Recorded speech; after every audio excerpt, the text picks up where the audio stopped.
Okey, Assalamualaikum. Selamat pagi. Pas sikit. Alhamdulillah, syukur Allah Subhanahu Wa Taala dalam situasi ini kita masih lagi diberikan kesihatan, okey, dan kita harap petugas-petugas di KKM dapat menjalankan tugas dengan baik ya dalam situasi yang agak kritikal sekarang ini. Okey, pertamanya saya ingin mengucapkan tahniah kepada Suryani binti Ahmad, rakan saya, okey, yang telah baru lulus Viva di London. Okey, mudah-mudahan segalanya berjalan dengan baik dan beliau bertugas semula dan dapat menyumbangkan tenaga kepada bangsa, agama dan negara. Okey, terima kasih juga kerana beliau telah menerbangkan saya ke London untuk bertemu dengan postgraduate di sana ya.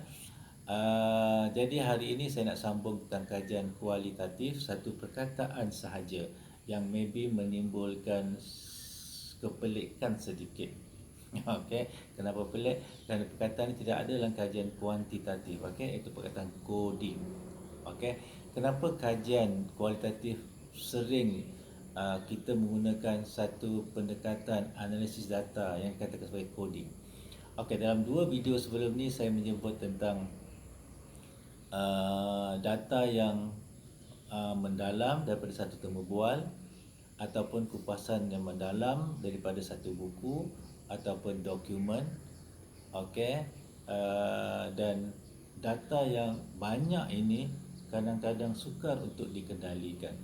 Contohlah kita bertanya seorang daripada pesakit kanser stage 4 umpamanya yang akhirnya survive dan menceritakan pengalaman dia bagaimana dia boleh survive untuk menjadi suatu suatu pemahaman kepada fenomena tersebut yang boleh membantu pesakit-pesakit lain, okey, untuk memahami dan menghadapinya dengan lebih baik, okey, dan juga mungkin maybe untuk para-para doktor dan juga para-para public health officer untuk membantu mengatasi trauma-trauma yang bakal dihadapi oleh mereka. Okey, jadi dengan kajian yang begitu mendalam, tentulah kita ada persoalan kajian. Rumah saya ni dekat dengan KLIA. Tu sekarang saya tengah lihat, saya tak pasti ya, tapi yang pasti bukannya Asia ya. Maaf ya kalau ada gangguan. Okey, sambung balik. Bunyi kapal terbang ya. Saya sambung balik. Satu kupasan yang panjang, katalah orang yang kita berbual itu menceritakan satu aspek, satu pegangan, satu pemahaman dia tentang bagaimana dia menghadapi situasi tersebut secara panjang lebar, sedangkan dalam itu mungkin mengandungi hanya dua elemen sahaja. Soalan kita punya research question contohnya, okey, bagaimanakah anda menggunakan pemahaman terhadap agama dalam menghadapi situasi tersebut. Jadi dia berceritakan apa yang dia faham tentang agama, tentang ketuhanan, tentang mati, tentang hidup, tentang syurga dan neraka, so on and so forth. Panjang kupasannya. Sebenarnya ia mengandungi maybe dua elemen sahaja. Jadi elemen tersebut dikatakan elemen yang crucial yang dapat menjawab research question. Maka elemen itu kita akan kodekan. Contohlah kita kodekan sebagai let's say tauhid. Kita kodekan dia maybe sebagai pasrah. Kita kodekan dia seperti takdir. Jadi elemen-elemen itu kita jadikan sebagai kod dan kita cuba dapatkan apa yang boleh kita kaitkan dengan tiga kod tersebut. Ada dua jenis coding ya. Satu dinamakan deductive coding. Deductive coding itu adalah satu coding yang kita telah menjangkakan daripada awal akan disebut oleh orang yang kita temu buat.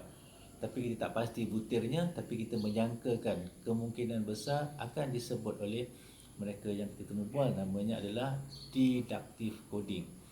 Satu lagi adalah inductive coding, di mana bila kita membaca transkrip yang panjang lebar tersebut, kita dapat beberapa kenyataan dia yang boleh kita jadikan sebagai kenyataan yang crucial yang kita ringkaskan dalam bentuk kod.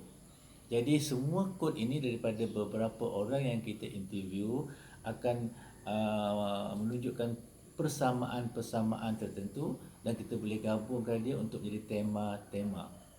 Okey, sebab itulah kod diperlukan. Termasuk juga bila kita menganalisis buku. Okey, kalau kita buat simple document analysis, maybe kita kodkan kita gunakan kod contohnya ayat patriotik.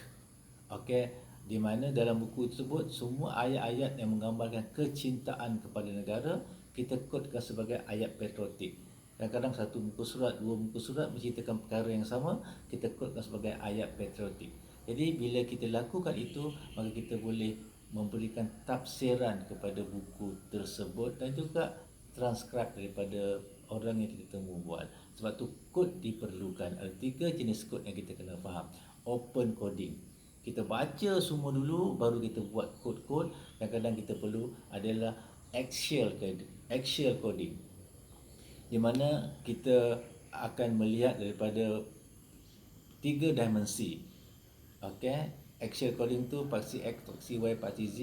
Okey, kita lihat bersemua dimensi untuk menghasilkan satu kod ataupun beberapa kod. Dan akhirnya kita ada selective coding, di mana coding itu kita boleh kombinasikan untuk menghasilkan tema-tema supaya kita memahami fenomena itu secara the whole understanding.